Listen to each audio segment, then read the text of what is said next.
다 같이 성경 보도록 하겠습니다. 성경은 구약성경 창세기 15장 1절로 7절까지 교독하도록 하겠습니다. 성경은 구약성경 창세기 15장 1절로 7절까지. 저희 마이크 여기 모니터 좀만 더 주시겠어요? 교독하겠습니다. 이후에 여호와의 말씀이 환상 중에 아브라함에게 임하여 이르시되 아브라함아 두려워하지 말라. 나는 내 방패요 내 지극히 큰 상급이라.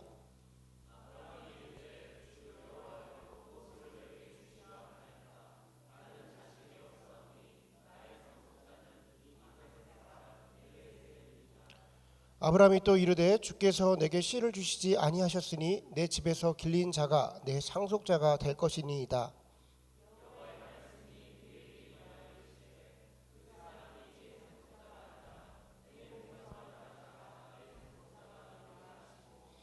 그를 이끌고 밖으로 나가 이르시되 하늘을 우러러 무뼈를 셀 수 있나 보라. 또 그에게 이르시되 내 자손이 이와 같으리라.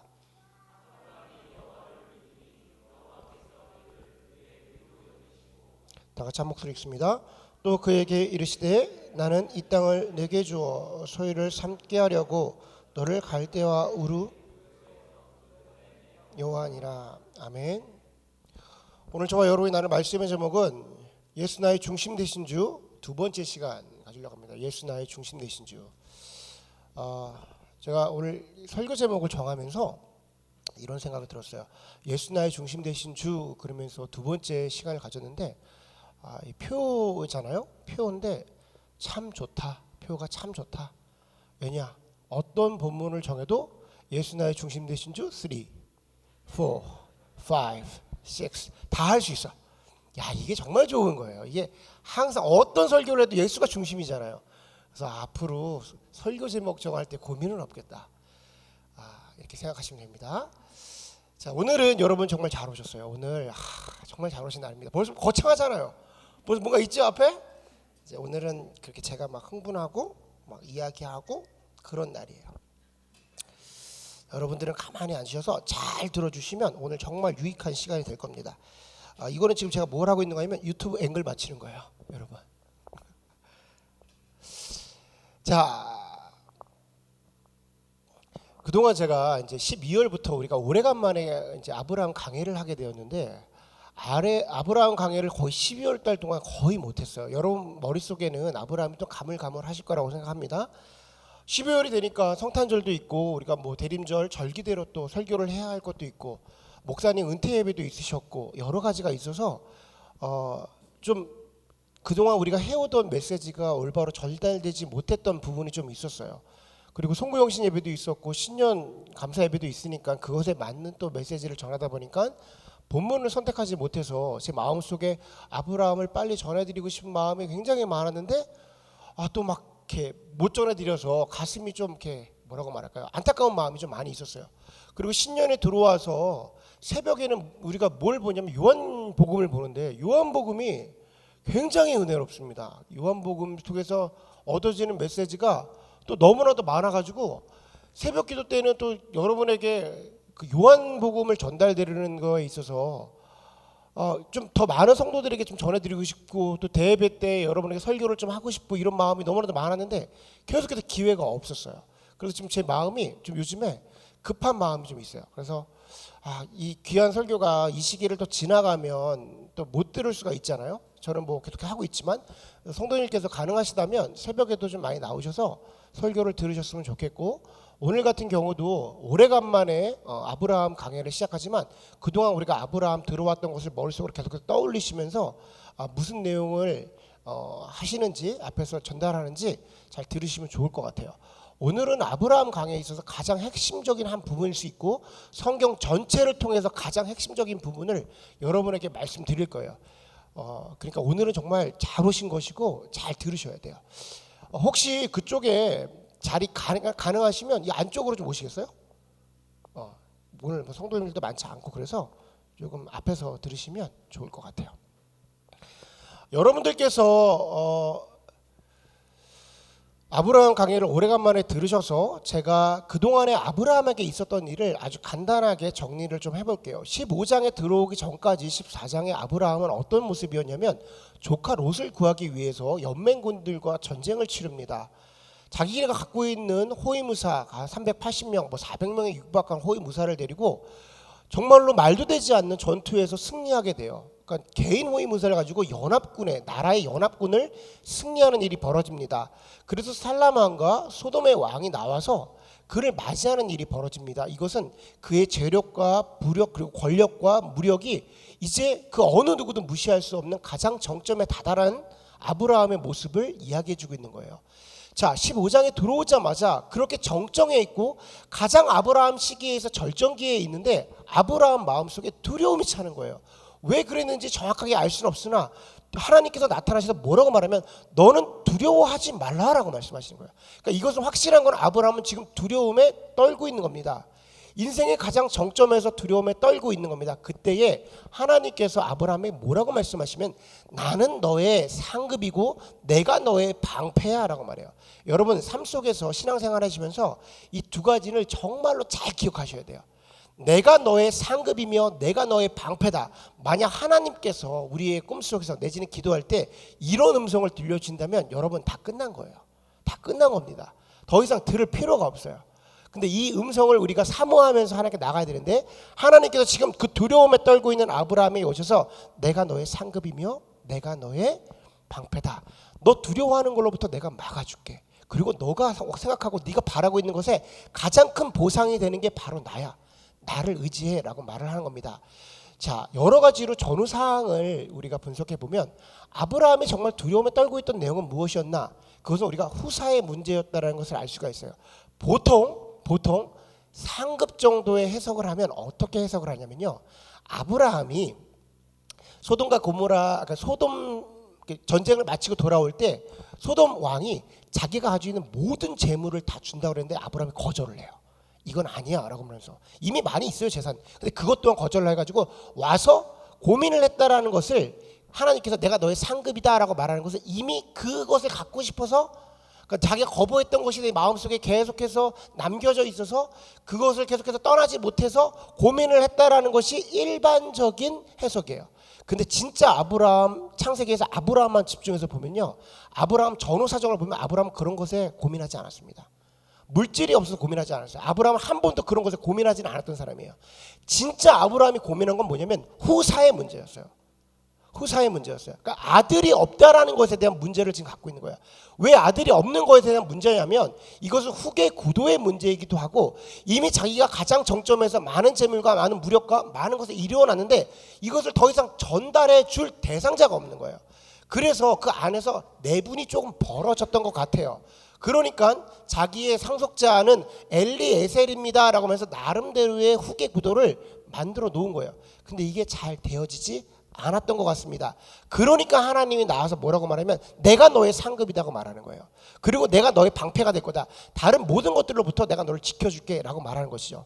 자, 아브라함은 사실은 잘 이게 와닿지 않았을 거예요. 왜 그러냐면 아브라함이 지금 이 말은 이미 갈대오 우르를 떠나가지고 가나안에 들어갈 때에 창세기 12장 7절을 보면 이미 하신 말씀이에요. 너에게 이 땅을 줄게. 너의 자손들에게 이 땅을 줄 거야. 이미 약속하신 말씀이었기 때문에 큰 감흥이 없었던 겁니다. 자, 아브라함이 지금 진짜로 힘들었던 건 뭐냐면 그 약속을 들은 줄로부터 이미 10년이 지났다는 거예요. 10년이 지난 겁니다. 75세에 하나님의 말씀을 듣고 10년이 지났으니까 85세가 됐는데 정말 걱정이 되는 건 뭐였냐면 사라가 이제 애를 낳을 수 없는 신체 상태로 들어간 거예요. 자기 눈으로 보니까 더 이상 사라가 애를 낳을 수가 없는 거라 이성적으로 불가능한 일이 벌어지는 거예요. 그러니까 마음속에 두려움이 꽉 찬 겁니다. 후사 문제는 해결해야 되는데 이 사라를 보니까 자기 아내를 보니까 아내는 그 문제가 더 이상 애를 낳을 수 없는 상태가 됐어. 그러니까 객관적으로 마음속에 더 두려움이 몰려 들어오고 있는 거였어요. 근데 하나님께서 네 자손을 너에게 줄게 라고 말했단 말이에요. 근데 아브라함이 이걸 들으면서 하나님 너무나도 감사합니다. 역시 하나님은 나의 하나님이시군요. 이렇게 생각했을까요? 하나님 그동안 내가 하나님을 떠나서 이렇게 생각했던 것은 정말 너의 잘못입니다. 저를 용서해 주세요. 이렇게 생각했을까요? 그렇지 않다고요. 아브라함은요, 실제적으로 하나님이 주신 응답의 반은 버렸어요. 그러니까 마음속에 반은 버린 상태이기 때문에 뭘 했냐면 엘리에셀도 생각해 놓고 나름대로 후계 구도도 생각해 놓고, 사실은 롯도 버리고 엘리에셀도 버렸지만 지금 상태가 그렇게 마음속으로 클리어하게 하나님만 바라보는 상태가 아니었던 거예요. 그런 아브라함의 상태를 가지고 하나님도 알고 계셨던 것 같아요. 아브라함을 밖으로 부르십니다. 그리고 4절과 5절의 말씀을 얘기했어요. 우리 4절과 5절 다 같이 한 목소리 한번 읽어볼게요. 4절과 5절 우리 영상이 준비되는 대로 보도록 할게요. 다 같이 읽습니다. 시작.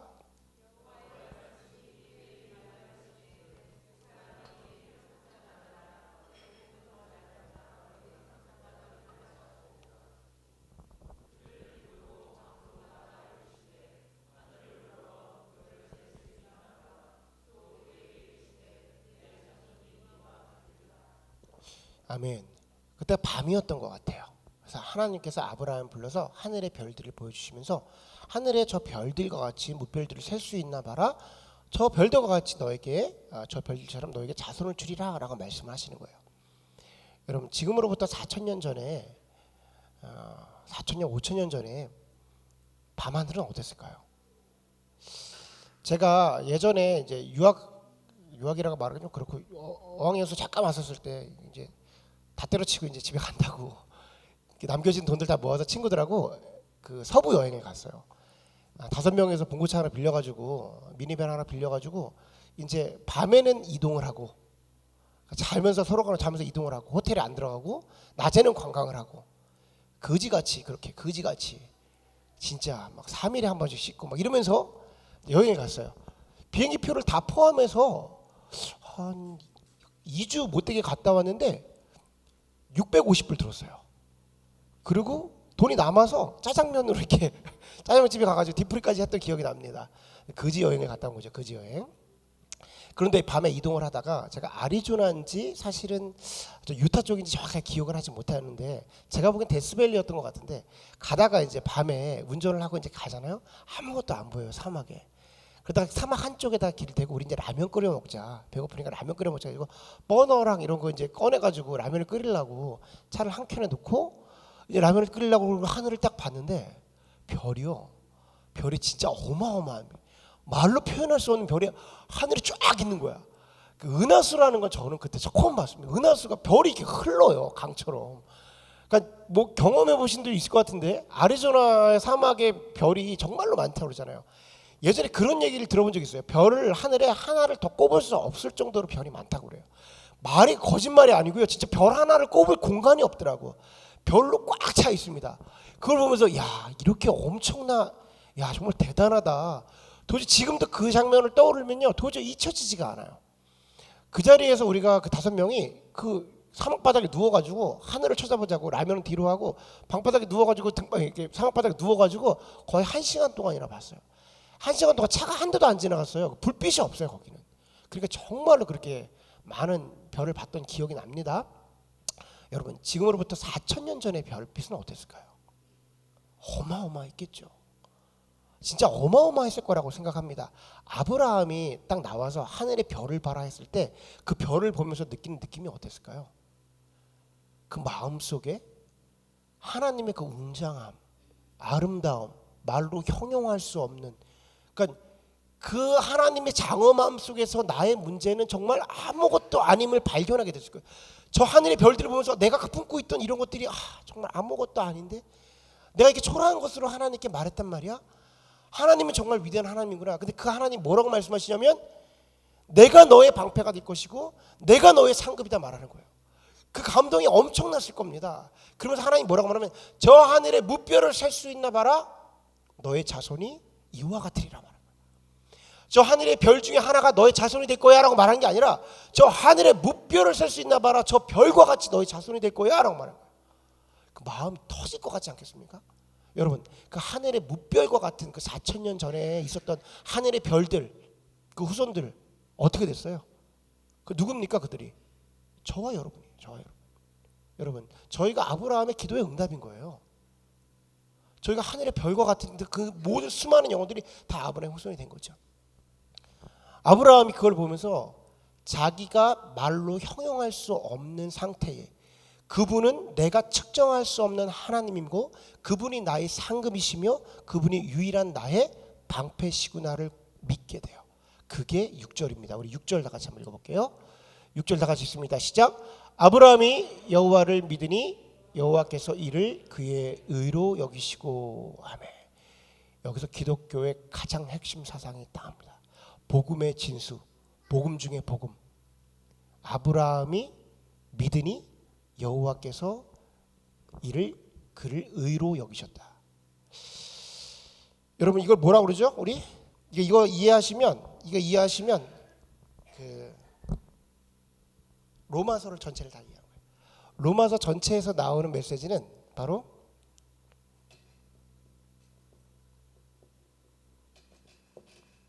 이신칭이에요. 이신칭. 여러분 이신칭이 들어보셨어요? 지금부터 다소 지루하지만 또 지루한 걸 지루하지 않게 하는 또 전문. 여러분 진짜 복 받으셨습니다. 이신칭이 이거 이해하시면요 로마서 전체를 이해하신 거예요. 물론 이 짧은 시간에 어찌 로마서를 다 이해시킬 수가 있겠습니까? 허나 우리가 무언지는 알아야 되잖아요. 이, 신, 칭, 이.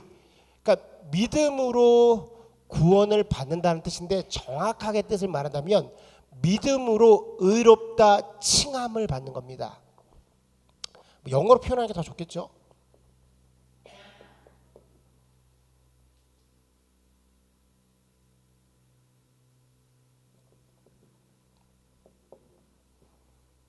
justification. 칭의예요. 칭의. 말 그대로 by faith. 우리가 믿음으로 구원을 받는다는 거. 우리 이 말 너무 잘 알잖아요. 우리가 믿음으로 구원을 받는다. 정확히 아셔야 될 건 뭐냐면 믿음으로 의롭다 칭함을 받는 거예요. 이거는 법적 용어입니다. 법적 용어여서 우리가 죄인이에요. 계속해서 죄인인데 누가 대속하셔서 그 죄값을 대속해서 죄가 없다고 칭해 준 거예요. 이것을 잘못 이해하면 어떻게 되냐면 내가 믿음으로 의로운 사람이 됐다고 생각해요. 기독교는 우리가 예수를 믿어서 의롭게 된 것이 아니라 예수를 믿어서 의롭다 칭함을 받은 사람들이에요. 그러니까 우리는 계속해서 죄를 짓습니까? 안 짓습니까? 죄를 지을 수밖에 없죠. 그런데 예수 그리스도로 인해서 의롭다 칭함을 받은 상태를 얘기하는 거예요. 자, 우리가 이신칭의를 할 때, 자, 믿음으로 의롭다 칭함을 받는다, 믿음으로 구원케 되었다라고 했을 때, 여러분이 기억해야 되는 게 뭐냐면, 처음으로 믿음이라는 단어가 나오게 되는데, 이 믿음이 뭘 믿는 믿음이냐는 거예요. 자, 믿으면 의롭게 된단 말이에요. 믿으면 의롭다 칭함을 받는단 말이에요. 뭘 믿으면? 우리가 복음 정할 때 믿으면 된다고 그러잖아요. 믿으면 구원받는다고 그러잖아요. 뭘 믿어야 돼요? 여기서 믿음이 뭐예요? 로마서가 말하는 건 뭐예요? 예수 그리스도죠. 예수 그리스도를 믿는 거예요. 여러분 예수 그리스도를 믿는 믿음이 뭔가요? 계속해서 제가 말꼬리를 잡고 들어갈게요. 예수 그리스도를 믿는 믿음이 뭐예요? 우리가 보통 이렇게 얘기한단 말이에요. 처음 전도할 때 예수 믿어. 예수 믿으면 구원받아. 그 틀린 말은 아니죠. 근데 예수 믿는 게 뭐냐고. 예수를 믿는 게 뭘 믿는 거예요? 여러분 예수 그리스도의 십자가. 예수 그리스도의 십자가를 믿는 거죠. 자, 그럼 사람들이 이렇게 말해요. 예수 그리스도의 십자가를 믿는 것이 우리를 구원케 하는 거야. 여러분 예수 그리스도의 십자가는 팩트잖아요. 역사에 나와 있는 얘기잖아요. 뉴턴이 사과를 떨어진 만류인력을 믿을 거야. 이것과 예수님 십자가에 못 박혀 돌아가신 걸 믿는 거야. 그게 왜 효력이 있어요? 예수 그리스도의 십자가를 믿는 게 어떻게 나를 구원시킵니까? 그 팩트를 믿는 게, 역사서를 믿는 게 뭐가 구원시켜요? 그러니까 정확하게 말하면 예수님이 십자가에서 하신 일을 믿는 것이 효력이 나오는 거예요. 예수님께서 십자가에서 하신 일이 뭐예요? 예수님이 십자가에서 하신 일, 하나님과 우리를 연결시켜 주신 거예요. 근데 이 연결시켜 주신 건 누구만 할 수 있어요? 하나님만 할 수 있어요. 하나님만 할 수 있어요. 하나님이 내리신 공의의 법이었기 때문에 그 법이 없어지는 것은 하나님이 죽으셔야 돼. 그래서 독생자 아들 예수 그리스도를 이 땅에 보내주셔서 그 하나님이 죽으심으로 다시금 하나님과 우리가 연결되게 되는 거예요. 그 일을 십자가에서 행하신 거예요. 하나님이, 그러니까 예수님이 십자가에서 행하신 일을 믿는 것은 곧 예수님이 하나님의 아들이시며 곧 살아계신 하나님임을 믿는 거예요. 잘 이해하셔야 돼요. 뭐를 믿느냐? 예수님이 하나님임을 믿는 거예요. 하나님임은요, 우리의 왕이시고 하나님이시고 보호자시며 나를 인도하는 인도자임을 믿는 겁니다. 나의 방패시며 상급이신 걸 믿는 거예요. 그러니까 우리가 십자가 그 사건을 믿는다고 해서 구원받지 않습니다. 예수님이 무슨 일을 행하셨는지를 믿어야 그것이 내가 구원케 하는 일이 벌어진 거예요. 하나님임을 믿는 거예요. 그러니까 예수 그리스도가 나의 왕이시며 나의 하나님임을 믿는 고백이 있어야 되는 거죠. 여기서는 뭐가 있으냐? 내가 아무것도 할 수 없음을 고백해야 돼요. 십자가를 바라보면서 우리가 고백할 수 있는 것은 뭐냐면, 내가 이 구원을 이루는 데 있어서 내가 하나님을 바라보며 있어서 하나님과 연결됨에 있어서 나는 아무것도 할 수 없는 존재이며, 그래서 하나님께서 그 일들을 다 이루어 주심에, 예수 그리스도가 그 일을 행해 주심에 감사하며 전적으로 의지하는 것이 나를 구원케 하는 거예요. 그래서 십자가는요, 신뢰하는 거고 믿음은 그것을 신뢰하며 의지하는 겁니다. 그 안에 행위가 거기서 나오는 거예요. 자, 이신칭의를 얘기하는데 이게 복음의 가장 진순한 말이에요. 근데 이게 어디서 나오냐? 오늘 본문에 등장을 합니다. 오늘 본문에 창세기에서 이 얘기가 나오는 거야. 무슨 소리냐? 믿음으로 아브라함이 믿었더니 이를 그의 의로 여기셨다라는 거예요. 야, 이게 오늘의 창세기를 잘 이해해야 한다고 말했던 건 뭐냐면, 창세기를 이해해야 신약을 풀 수가 있는 거예요. 창세기를 이해해야 로마서가 풀려나가는 거고 신약의 모든 맥락이 풀려나가는 겁니다. 이것을 풀려면 창세기 자체의 구조를 다 봐야 돼요. 지금부터 여러분은 어디서 듣기 힘든 이야기를 듣게 되실 거예요. 간밤에 하나님께서 지난밤 제가 이신칭의 자체를 몰랐던 것은 아닌데 어떻게 설명을 하고 어떻게 이것을 풀어드리냐에 되는 건 다른 얘기예요. 왜냐하면 모든 교단들은 이것 때문에 나뉩니다. 장로교와 감리교와 성결교와 그 외의 교단들은 다 이걸로 나눠지게 돼 있어요. 여러분이 이걸 어떻게 이해하냐에 따라서 여러분의 신앙 자체는 다 바뀌어요. 다 바뀌게 돼 있어요. 지금부터 여러 가지를 설명을 해드릴게요. 하나님이 좀 클리어하게 알게 해주셨으면 하는 마음이 있어서 여러 가지 공부를 하는데 내 마음에 답답함이 있었어요. 왜냐면 책들이 다 장로교 베이스로 되어 있으니까. 하나님이 여러 가지 마음속에서 주시는 클리어함이 있었어요. 지금부터 그거를 앉아서 편하게 들으시면 돼요. 자, 여러분, 창세기 자체 시작을 할 때 누가 나옵니까? 하나님께서 아담과 하와를 창조하심이 나와요. 하나님께서 아담과 하와를 창조하신 이유가 뭐예요? 저랑 이거 너무 많이 했으니까. 하나님께서 아담과 하와를 창조하신 이유가 뭐예요? 아담과 하와가 최초의 인간입니다.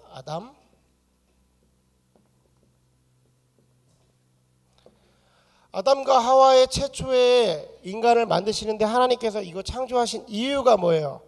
하나님은 이 인간들을 향해서 자신이 가지고 있었던 그 안식을 주기 원해요. 말하면 한도 끝도 없이 길어지니까 제가 키워드만 탁탁탁 던질게요. 안식을 주시기 위한 거예요. 그래서 6일째에 만들고 나서 7일째에 안식하신 거예요. 그러니까 아담과 하와는 태어나자마자 뭐 한 거예요? 자고 일어났더니 안식일이야. 그 다음날 8일째는 뭐였어? 안식했어. 9일째 뭐였어? 안식했어. 지금껏 뭐예요? 안식하는 거죠. 오늘이 안식일이고 내일이 안식이고 내일 모레가 안식일인 거예요. 안식일 제7안식교 제7안식교 이런 데 막 가면 안 됩니다. 지금이 안식일인 거예요. 오늘이. 자, 안식을 주시기로 한 겁니다. 그런데 조건이 있어. 자, 아담과 하와한테 내가 갖고 있는 모든 안식을, 모든 평안을 너에게 줄게. 근데 조건이 있는데 뭐냐면, 내가 창조자인 걸 너가 기억해야 돼. 그리고 너희는 피조물이야. 그것만 기억하면 돼 라고 말하는 거예요. 내가 왕이야. 그리고 넌 백성이고 내가 하나님이고 넌 나의 자녀야. 이것만 기억하면 돼. 혹여 기억하지 못할까 봐 선악과를 하나 만들어 놓으셨어요. 동상 중앙에다 선악과를 만들어 놓으면서 뭐라고 말하냐면, 이거 따먹지 마. 이거 따먹으면 안 돼 라고 말합니다. 근데 아담과 하와가 선악과를 따먹죠. 왜 따먹어요? 뱀이 뭐와 같이 된다고 그래요? 이거를 따먹으면 하나님과 같이 되리라 그래요. 하나님은 하나만 기억하라고 그랬단 말이야. 내가 하나님이고 너희는 내가 창조물이란 말이야. 내가 왕이고 너희는 내 피조물들이야. 그러니까 그것만 기억해. 내가 다 줄게. 그런데 이것만 기억하면 돼. 그런데 하와가 왜 따먹냐면 하나님과 같이 되려고 따먹어요. 죄가 뭐냐면요, 내가 하나님처럼 되는 거예요. 내가 왕 되는 게 죄예요. 그래서 죄를 져서 타락해서 하나님과 단절이 됩니다. 하나님과 단절이 돼서 이 사람들이 어떻게 돼요? 아담과 하와가 어떻게 돼요? 에덴 동산에서 쫓겨납니다. 자, 쫓겨난 아담과 하와는 어떤 상태예요? 죽음의 상태를 얘기하는 거예요. 살았으나 죽은 거예요. 이거 신학에서 제일 많이 표현하는 게 꽃꽂이거든요. 꽃꽂이가 보면 꽃이 펴 있지만 이거 지금 밑에가 잘려 있잖아. 근데 얘 지금 살았어요, 죽었어요? 얘 살았어, 죽었어? 죽었죠. 살았다고 하면 곤란하죠, 지금 우리가 지금. 자, 죽었죠. 그런데 얘 눈에 보기는 어때요? 살아있는 것 같단 말이야. 하나님께서 에덴 동산에서 얘네들은 지금 죽은 상태이지만 죽으리라 하셨으니까 죽은 상태로 나와 있지만 하나님께서 잠시 잠깐 살아날 수 있도록 그 아주 미세한 생명을 주었단 말이에요. 왜 그러냐면 하나님께서 창세기 3장 15절에 원복음을 주시면서 내가 너희를 회복해 할 거야 라고 말합니다. 왜 그러냐면 나의 형상대로 만들었기 때문에. 그래서 하나님의 일을 시작하세요. 하나님의 구속 사역을 쭉 시작하시는 거야. 그런데 인간들의 모습을 보자고. 인간들의 상태는 어떤 상태예요? 하나님의 보호하심이 깨진 상태에 있는 겁니다. 하나님의 보호하심이 깨져 있는 상태는요, 하나님이 보호하시고 안식을 주려고 그러는데 하나님이 그러하지 못하니까 내 스스로 내가 안식해야 돼. 내 스스로 내가 평안을 찾아야 돼. 그러니까 다른 사람들로부터 경쟁을 하기 시작해요. 다른 사람들을 짓밟기 시작합니다. 다른 사람들과 싸우고 경쟁하고 그들보다 더 많은 걸 가져야 내가 평안을 얻어. 왜 그러냐면 나보다 더 많은 것을 갖고 있는 사람을 보면 내가 불행해져. 그러니까 내가 내 자신을 보호하기 위해서 이 사람을 짓밟아야 돼. 그게 지금 우리가 살아가고 있는 인류예요. 여러분, 우리가 왜 이런 모습으로 살아가냐면, 인류가 왜 그러냐면 우리는 하나님의 보호하심 속에서 거절되어 있기 때문에, 단절되어 있기 때문에 우리 안에서 나오는 것은 스스로 나를 지켜야 돼. 그러니까 경쟁에서 내가 저 사람보다 많이 가지면 평안하다고 생각해.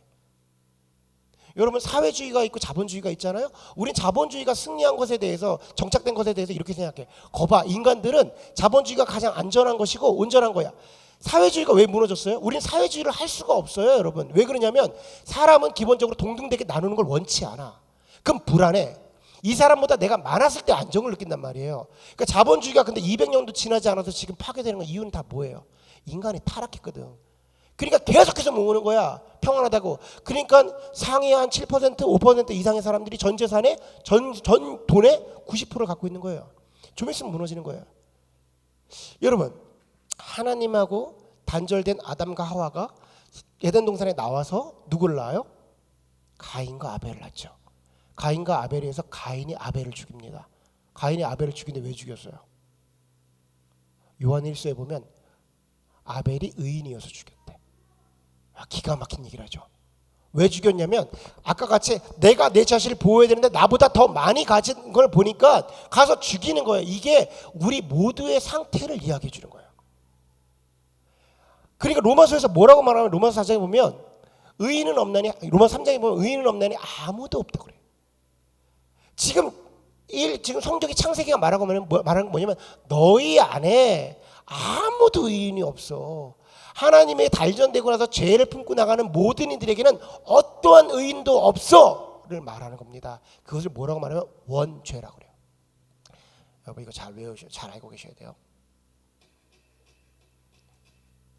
뭐가 원죄인지를 설명하지 못하면 복음을 전할 때 내가 그냥 태어났는데 아담과 하와가 죄를 졌는데 내가 왜 죄가 있어? 내가 왜 예수 믿지 못하고 죽으면 왜 지옥 가? 이거 여러분 반문을 할 수가 없어요. 물론 그 사람한테 이걸 다 얘기할 수는 없겠으나, 자, 원죄가 뭐냐면 그렇게 하나님과 단절된 상태의 아담의 후손은 다 이 상태에 있다라는 얘기를 하는 거예요. 여러분, 우리는 스스로 하나님께 갈 수가 없는 거예요. 죄악이 팽배해지는 겁니다. 계속해서 죄악이 팽배해져요. 쭉 내려와서 이들이 이런 모습으로 경쟁을 하고 치고받고 죽이고 서로에게 살인을 저지르고 살아가다가 그것이 가장 팽배할 때가 언제예요? 우리 창세기 6장 한번 볼게요. 창세기 6장 5절 한번 보겠습니다. 예, 창세기 다 같이 읽습니다. 시작.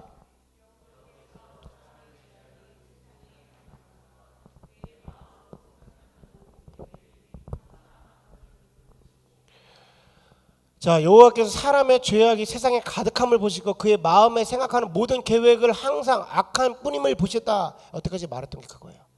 그렇게 해서 지나갔네. 계속해서 인류가 지나가다 보니까 노아 때가 아주 팽배해지는 거예요. 정점에達다는 거예요. 그래서 하나님께서 도저히 안 되겠다, 쓸어버려야겠다라고 생각을 하는 겁니다. 그리고 등장하는 인물이 누구예요? 노아가 등장합니다. 우리 다음 구절 볼게요. 노아 7절 8절 볼게요. 8절 9절 다 같이 읽습니다. 시작. 그러나 노아는 여호와께 은혜를 입었더라. 이것이 노아의 족본이라. 노아는 의인이요 당대의 완전한 자라. 그는 하나님과 동행하였으며. 이거 그냥 띄워주세요. 자, 노아는 여호와께 은혜를 입었더라라고 해서 여기서부터 이제 가리는 거죠. 장로교는 이걸 뭐라고 그러냐면 선택이라고 그래요. 선택. 하나님께서 노아를 거봐. 아무도 없어. 구원받을 사람 아무도 없어. 그런데 하나님께서 구원코자 누구를 선택하신 거야 라고 말하는 거예요. 맥락이 없어.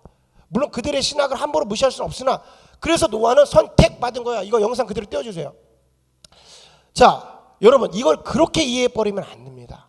왜냐하면 성경에서 말하는 맥락 속에서 노아는 뭐냐면 예수님의 표상이에요. 신약에 오실 예수님을 나타내기 위해서요. 그래서 여호와가 노아는 은혜를 입었더라 했을 때 예수 그리스도가 떠올라야 되는 거예요. 하나님이 예수 그리스도를 선택하시고 계획하셔서 이 일들을 이루어 나가실 거야라고 풀어내야 되는 거야. 앞으로 노아의 방주를 통해서 나타나는 형상은요, 노아를 통해서 나타나는 것은 예수 그리스도의 모습이 나타나는 거예요. 여러분, 예수님께서 노아가 방주를 준비하죠? 그게 예수님께서 준비하는 사역입니다. 하나님께서 구원케 하시려고 그 수많은 시간을 준비하신 것을 노아의 방주를 준비하는 모습으로 보이는 거예요.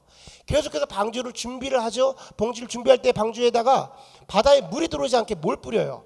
역청을 바르죠. 역청이 뭐예요? 예수 그리스도의 보혈을 얘기하는 겁니다. 보혈을 바르는 거야. 그러고서 나중에 그게 배에 비가 왔을 때 물이 방주를 침범하지 못하게 돼요. 예수 그리스도의 보호하심을 통해서 교회가 되는 거예요. 복음, 에클레시아, 물에서 건져낸 사람들을 건져내기 위해서 예수 그리스도의 보혈의 피로 발라져 있음을 얘기하기 위한 거예요. 그러니까 지금 노아를 바라보면서 우리가 떠올려야 하는 건 뭐예요? 예수 그리스도를 떠올려야죠. 선택받은 나, 선택받은 너를 선택하면 안 되는 거예요. 여기서 예수 그리스도가 떠올라야 앞으로 쭉 이어가는 거죠. 여러분 생각해 보십시오. 단순하게 그들이 예정론을 얘기할 때, 장로교에서 예정론을 얘기할 때 쉽게 얘기하는 것은 아니겠으나 주이시들은, 창세기는 주이시들의 거잖아요. 우리의 것이기도 하나 주이시들은 이걸 어떻게 바라보겠어요? 그들은 모세 오경만 본단 말이에요. 이 토라를 보면서 뭐라고 생각하겠어요? 곧 오실 메시아를 형상한단 말이에요. 너와 나를 바라보는 게 아니라.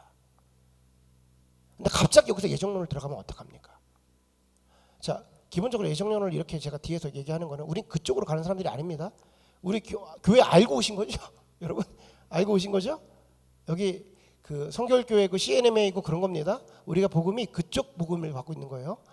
자, 중요한 거는 노아를 통해서 하나님께서 다시금 온전케 하시기 위해서 찬스를 주시는 거야. 이거를 주이시들은 뭐라고 표현하면 남은 자 사상이라고 그래요. 남은 자 사상. 계속해서 구약 전체에 흘러가는 건 뭐냐면 하나님께서 남겨놓은 사상, 남겨놓은 사람들을 통해서 결국 하나님의 구원을 이루어 내실 거야 가 바로 남겨진 사상이에요. 이 남은 자 사상을 하기 위해서 필요한 게 뭐예요? 예수 그리스도가 있어야 되는 거죠. 결국 예수 그리스도를 위해서 구원케 해야 되는 거니까. 자, 그렇게 해가지고 노아를 통해서 한번 심판하죠. 자, 노아가 얘기를 합니다. 이 안으로 다 들어와. 방주 안으로 다 들어와. 들어왔어요? 들어왔습니까? 안 들어왔죠. 누구만 들어왔어요? 누구만 들어왔어요? 그 자녀들, 가족들만 들어왔죠. 6명 더 타가지고 8명이 살아남았잖아요. 여러분, 노아가 구원받았다고 칩시다. 예정돼서. 그러면 노아의 자녀들도 구원받는 거예요? 예정론으로 간다면 노아는 노아의 판 예정 선택됐다고 칩시다. 그럼 그 밑에 있는 선택된 거예요? 아니죠. 방주 안에 들어온 자들이 구원받는 거예요. 여러분, 예수 그리스도 안에 들어온 사람이 구원받는 거예요. 이것이 복음인 거예요. 예수 그리스도의 복음 안으로 들어온 자들이 구원을 받는 거예요. 자, 그렇게 해서 그들이 노아의 방주 다 지나가고 8명만 남았어. 그러와서 창세기를 보면요, 창세기는 그들 가운데 그럼 이제 다시 시작하는 거잖아. 이들이 방주 안에 있던 사람입니다. 얼만큼 무서운 심판을 당했는지 알았던 사람들이요, 눈으로 목격하고 겨우 살아남았던 사람들이에요. 그리고 나서 노아의 창세기를 보면 자 7장, 8장, 9장이 계속해서 마지막 10장 정도에 노아의 족보를 쫙 기록을 해요. 그리고 셈, 야벳, 함의 족보를 쫙 기록해요. 무슨 소리냐면 그 후로부터 많은 자손들이 갑자기 늘어나기 시작했어. 그러면서 11장에 등장해서 뭐가 등장합니까? 바벨탑이 등장해요. 바벨탑. 우리가 잘 아는 것처럼 바벨탑은 탑을 쌓아 올려서 하늘과 같이 하늘에 닿으려 하더라. 이게 뭐 하는 짓이죠? 내가 왕이 되려는 거예요. 놀라운 사실은 뭐냐면 바벨탑 쌓을 때 노아와 그리고 셈이 살아 있었어요. 이 몇 대가 지나지 않았을 때입니다. 한 200년 잡아요. 갑자기 인원이 늘어나게 했지만 그래도 할아버지 노아가 살아 있었다고. 자기네 아버지 선조가 살아 있어서 노아가 얼마나 많은 얘기를 했어요. 온 천하가 물에 떠내려갔어. 막 이미 막 산천이 막 그렇게 현상들이 보일 거 아닙니까? 그런데도 불구하고 이 타락한 인간들은 어떻게 돼요? 내 마음속에 내가 왕 되려고 하는 거예요. 내가 저 사람을 컨트롤하려고 하는 거예요. 그러니까 통치 본능이 있는 거예요. 지배하려는 거예요. 지배 본능이 있는 거예요. 즉 우리 세상을 살아가면서 보십시오. 우리 일상 삶 속에서 보세요. 회사 구조를 보든 일반인들 보든 다 우리 안에 뭐가 있어요? 통치 구조가 있는 거예요. 통치 심리가 있는 겁니다. 서로가 성을 다 제압하려고 하는 거예요. 근데 예수 믿고 나서 이게 돼야 안 돼요. 예수 믿고 나서 이게 안 되는 거예요. 자, 그러고 나서 바벨탑 사건 11장이 끝나고 나서 11장 마지막에 데라의 족보라 그러면서 아브라함의 아버지가 등장을 하고 12장에 아브라함이 등장을 합니다. 그러니까 지금 창세기의 맥락을 아시겠죠? 희망이 없어. 가망이 없어. 이 상태. 인간들은 그런 게 인간이야 그러면서 아브라함이 등장하는데 여기서 예정론자는 다시 한번 아브라함에게 선택된 인물이라고 그래요. 여러분 이 정도 되면 우리가 학습효과가 있어야죠. 아브라함은 뭐의 표상이에요? 예수 그리스도의 표상이죠. 아브라함을 통하여서 만들어질 믿음의 후손들이 뭐예요? 예수 그리스도를 믿고 나서 그 후에 구원을 누릴 자녀들을 말하는 거죠. 하나님의 나라를 형성하는 데 있어서 아브라함은 완전한 예수 그리스도의 표상을 얘기해 주는 거 있는 거예요.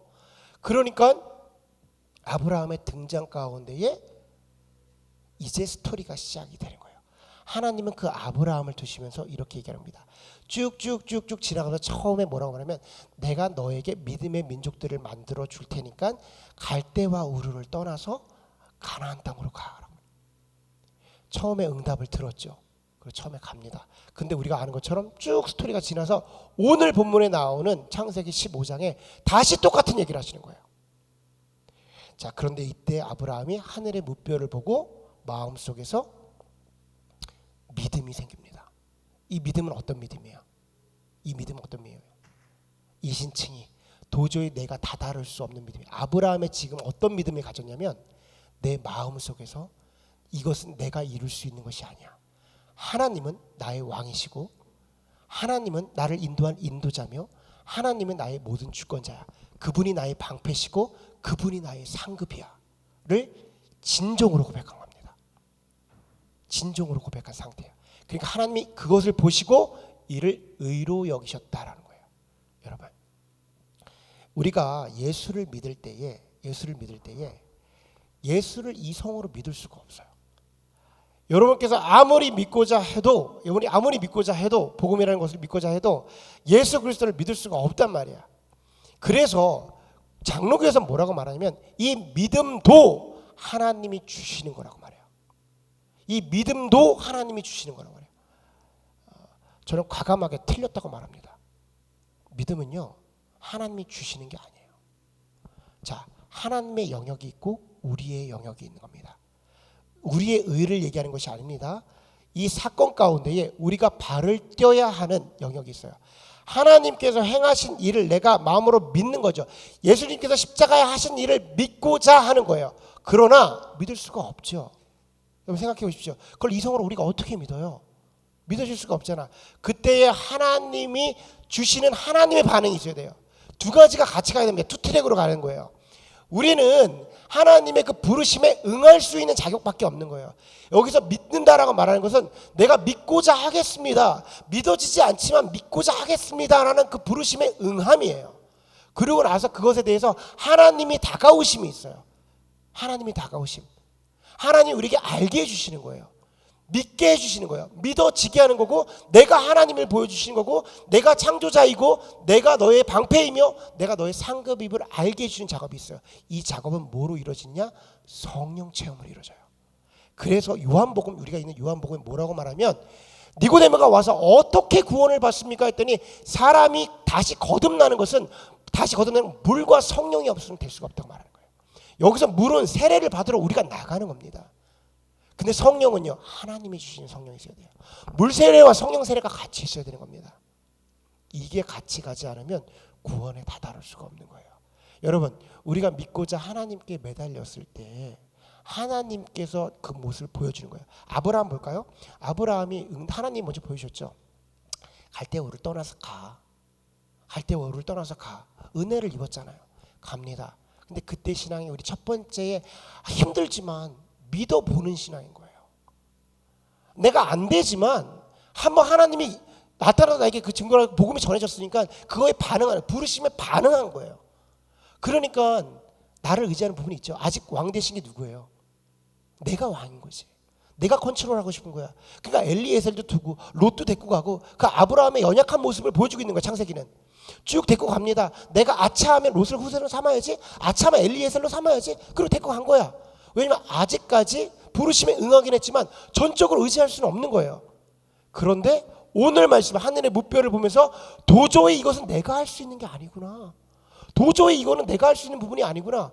하나님이 나에게 알려주신 부분이 있는 거예요. 오늘 말씀을 보면 하나님께서 밤에 불러내서 하나님이 보여주시잖아요. 이 두 가지가 합쳐지니까 믿어지는 겁니다. 기독교는요, 내가 믿는 게 아니라 믿어지는 거예요. 이게 완전 단계, 확신. 내가 믿는 것만으로, 계속 내가 믿는 것만으로 믿어보겠어 하는 것만으로 평생 교회 다녀봤자 우리 안에서 냄새만 나고 싸움만 나고 지지고 볶고 그런 거예요. 결국 성령님에 의지하지 않고서는 할 수가 없는 거예요. 성령님을 경험해야 예수님을 구체적으로 아는 거고 하나님이 하신 일을 내 삶 속에서 완전히 깨닫게 되는 겁니다. 그러니 예수 믿는 게 뭐예요? 예수 믿는 게 뭐예요? 하나님이 나의 왕 되심이에요. 예수님이 나의 중심 된다는 게 뭐냐면 그분이 나의 왕이 돼서 완전히 기준점이 됐다는 거예요. 그분이 하는 선택을 내가 선택하고 그분이 나를 인도하는 것을 내가 따라가며 그것이 예수 믿는 삶입니다. 이렇게 믿을 때 의롭다 칭해 주시는 거예요. 여러분, 의롭다 칭했으니까 우리가 죄를 또 지을 수 있습니까? 없습니까? 죄를 또 짓겠죠. 그런데 우리 마음의 주인이 누구고 중심이 누구고 성령님이 나를 인도하시는 뭐예요? 예수님이 결국 왕 되시게 성령님이 나를 인도한단 말이야. 그러니까 그 삶 가운데 계속해서 머물러 있는 겁니다. 이것이 이신칭의를 이해하시는 거예요. 이신칭의를 이해하시는 것이 예수 나의 중심 되신 주로 살아가는 거예요. 여러분, 내가 교회 다니니까 복음 들었으니까 믿으면 구원받는다니까 되어진 것 같잖아요. 안 그래요. 그렇지 않습니다. 내가 진짜 의지하고 있는 게 뭐고 세상 가운데 진짜 내가 선택하고 있는 기준점이 뭐며 내 안에 주인이 누구냐에 따라서 칭의냐 아니냐가 나오는 거예요. 우리가 요즘에 그런 메시지 많이 전하는데 우리가 적게 모였지만 올바른 복음을 전하려고 애를 쓰고 날선 복음을 전하려고 애를 씁니다. 그러니까 우리 귀에 듣기에 좋을 수가 있어요. 이것은 믿는 사람 기준으로, 믿었던 사람들 기준으로 앞에서 하시는 말씀이, 목사님 말씀이 와닿기도 하고 그동안 우리가 알던 거랑 좀 다르기도 하고 좀 찔리기도 하고 센 것 같기도 하고 그러니까 내 마음에 평안이 있을 수도 있어요. 이 평안은 다른 교회보다 우리가 좀 올바른 걸로 가는 거 아니야? 그런데 나름대로 애쓰는 거 아니야? 여러분, 그것과 앞에서 선포되는 복음과 여러분의 삶과 무슨 상관이 있습니까? 여러분 삶 속에서 예수가 주인 돼서 살아내지 못하는데 내 귀로 듣고 있는 수많은 주옥 같은 말씀들이 있으면 무엇하냐는 거예요. 백날 천날 들으면 뭐해? 내가 살아내지 못하는데 예수가 나의 중심 되어지고 예수가 나의 가장 왕이 되어야만 의롭다 칭함을 받는데 그런 거 없이 내 귀에 그런 메시지를 듣고 계속해서 교회에 오면 그런 나눔을 갖고 목장에서 마치 우리가 의로운 것처럼 그런 대화만 백날 천날 나눠봤자 우리에게 의로움이 생길 수가 없는 겁니다. 왜냐하면 내가 그 삶 가운데에 왕으로 완전히 고백하는 거예요. 내가 당신 없이는 구원을 받을 수 없습니다. 예수 그리스도가 십자가에서 하신 일, 그 일이 아니었으면 내가 구원에 연결될 수가 없습니다. 예수님이 나의 하나님이십니다라고 고백하지 못하면 이거 말짱 꽝인 거예요. 한 방에 무너지는 거예요. 그게 기독교인 겁니다.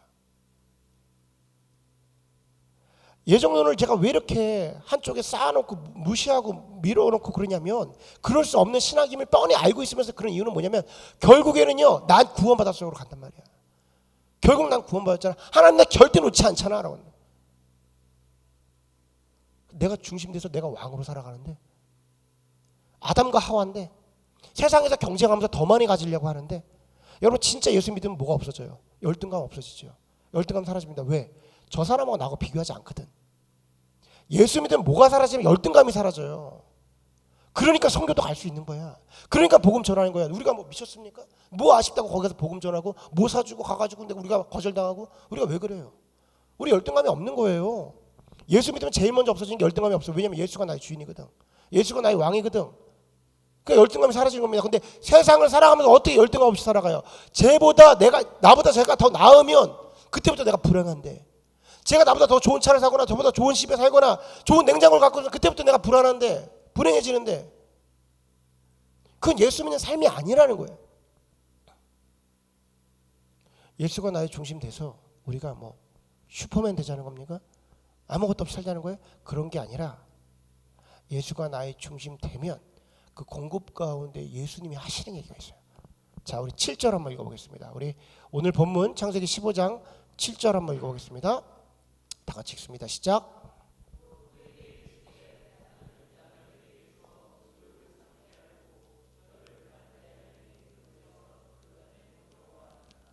아멘. 자, 그대로 띄워주세요. 하나님이 지금 아브라함 보니까 믿어. 전적으로 고백했어. 그래서 의로 여기셨어. 제가 의 뭐라고 그랬어요? 너희는 먼저 그의 나라와 그의 의를 구하라. 또 이거 눈동자 막 흔들리고. 너희 나라와 의 평생 안 잊어먹겠네. 의가 뭐라고 그랬어요? 의. 관계. 그렇죠? 관계. 하나님께서 이제 아브라함과 뭐 하겠다는 거야? 관계 맺겠다는 거야. 관계 맺겠다는 거야. 왜냐면 의롭다 칭해 주셨거든. 무슨 소리냐? 그 전까지는 관계가 있긴 하셨지만 이제 진짜 나의 자녀로 두겠다는 이유는 뭐냐면, 죄인은 하나님과 관계를 맺을 수 있습니까? 없습니까? 없죠. 의롭게 칭해 버리신 거예요. 의롭게 된 거죠. 자, 그런데 보십시오. 보니까 믿는 거야. 이 사람 믿어요. 아브라함 믿으니까. 그러고 와서 바로 하나님께서 본인의 얘기를 하십니다. 그에게 이르시되 나는 이 땅을 내게 주어 소유를 삼게 하고 너를 갈대와 우르에서 이끌어낸 여호와니라. 이게 지금 내가 하나님이야 보여주는 거예요? 아니죠. 하나님이 너를 부른 의도를 정확하게 말하는 거예요. 너 이제 믿었지? 의인이지? 내가 이 땅 가운데 업으로 삼아. 무슨 소리예요? 여기 너로 통하여 믿음의 후손을 만들어 나갈 사람이야. 내가 너를 통해서 믿음의 후손들을 만들어 나갈 거기 때문에 너는 거기에 집중해라고 말하는 거예요. 이 모든 것을 너에게 준 이유는 그 일을 하기 위해서 너에게 준 거야. 그리고 내가 너의 방패가 될 거고 내가 너의 상급이야. 너 이제 그 일 가운데 집중해라고 말하는 겁니다. 여러분, 우리가 그렇게 의로워져서 예수님 믿어서 칭이 돼가지고 우리가 의로운 사람이 됐어요. 그럼 예수님께서 우리에게 뭐라 말씀하실 것 같습니까? 하나님이 나의 중심 되잖아요. 예수님 나의 중심 되시고 예수님 나의 왕 되잖아요. 예수님 다 바로 뭐라고 말씀하실 것 같아요? 바로 사명이에요. 바로 사명.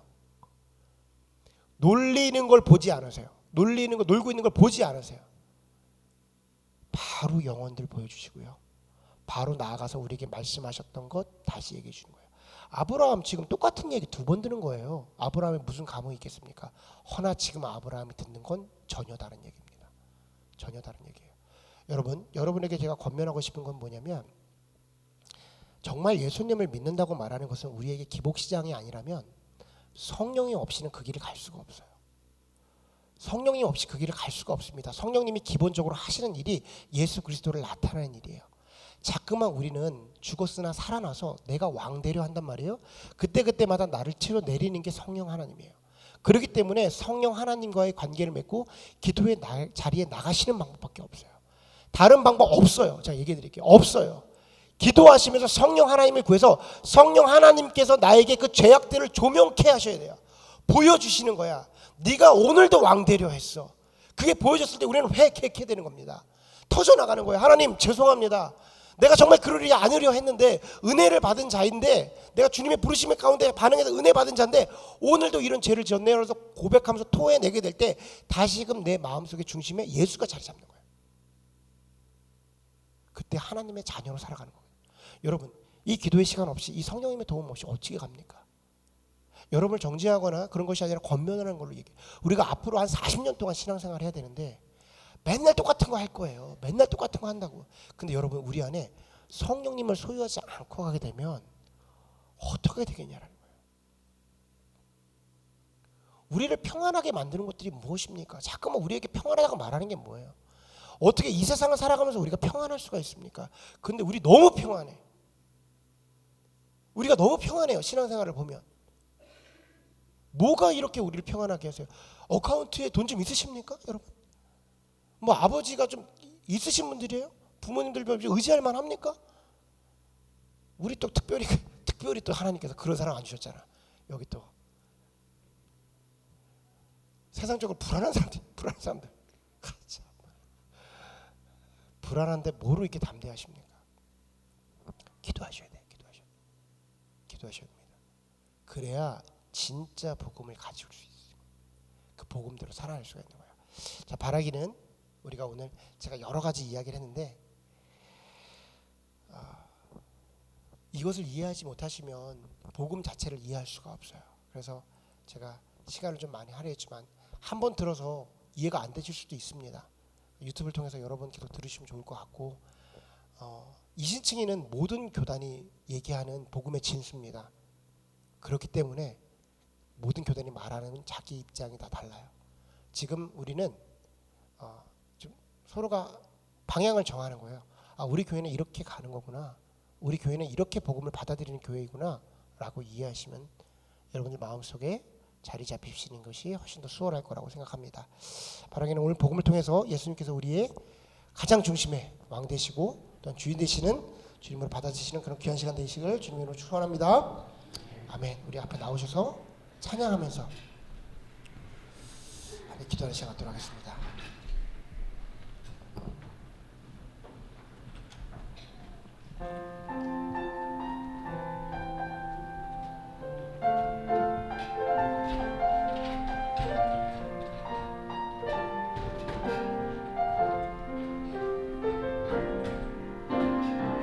세상은 들리고 사람들은 변하여도 나는 주를 섬기리.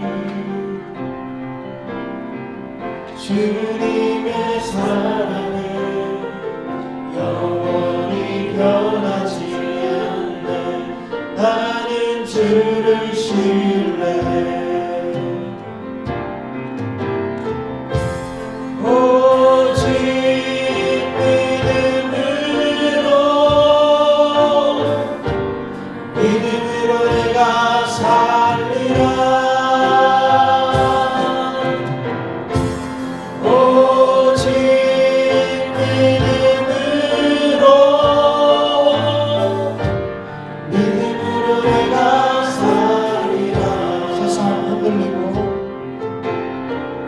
세상은 들리고 사람들은 변하여도 나는 주를 섬기리.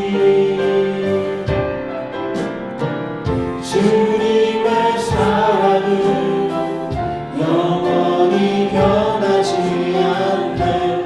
나는 주를 신뢰해. 오직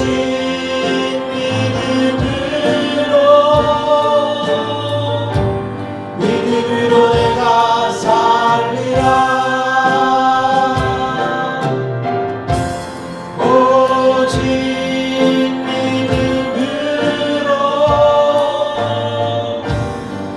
믿음으로 내가 살리라. 오직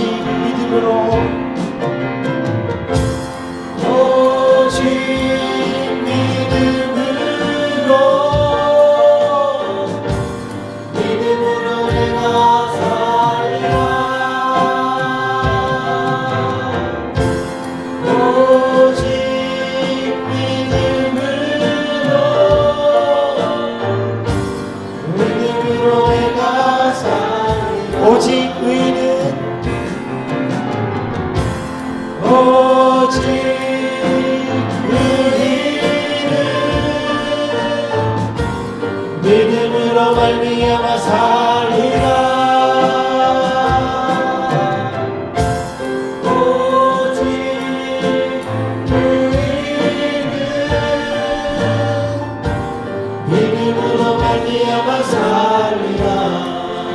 시간에 다 같이 한 목소리로 한번 기도하겠습니다. 주님, 내가 믿노라 하고 믿음 생활한다 하고 지금껏 달려왔는데 혹시 주님 내가 믿어왔던 것들은 무엇이었나요? 정말 주님이 나의 왕 되시고 나의 하나님 되시고 나를 인도하시는 또한 나를 지키시는 방패이시며 상급으로 믿고 왔던 것입니까? 아니면 때때로 나의 욕망을 이루기 위해서 수단으로 사용하고 지금껏 달려왔던 그 어떤 멋짐의 영역, 안전지역의 영역, 나의 필요에 따라 내가 붙잡고 때때로 나의 문제가 있을 때에 의지하고 내가 평안했을 때 세상을 바라보며 주님 그렇게 선택하며 주님 그렇게 살아오진 않았습니까? 정말로 내가 믿어왔던 그 믿음은 무엇입니까? 오직 의인은 믿음으로 말미암아 살리라 말씀하셨는데 지금 이 시간 가운데 우리의 믿음이 예수님이 나의 중심 되심을 고백할 수 있는 믿음 되게 하여 주옵소서. 당신이 이 교회의 왕이시며 우리 가정의 왕이시며 나의 왕이십니다. 그 예수님을 따르길 원하오니 주님 나의 믿음을 주님께서 기쁨으로 받아주시고 나의 상급이며 나의 방패가 되어 주옵소서. 다 같이 기도하는 시간 갖도록 하겠습니다.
지금은 우리 구주 예수 그리스도의 은혜와 아버지 하나님의 놀라우신 사랑하심과 성령님의 내주 역사 교통 충만하심이 지금 이 순간 다시 한번 나의 마음을 주님께 드리며 나의 삶의 모든 부분이, 나의 삶의 가장 중심이 예수 그리스도이기를, 그 예수님께서 나의 왕 되심을 고백하고 주님께 나아 있는 우리 참 좋은 교회 성도 위에 지금부터 영원토록 함께 하시기를 축원하옵나이다.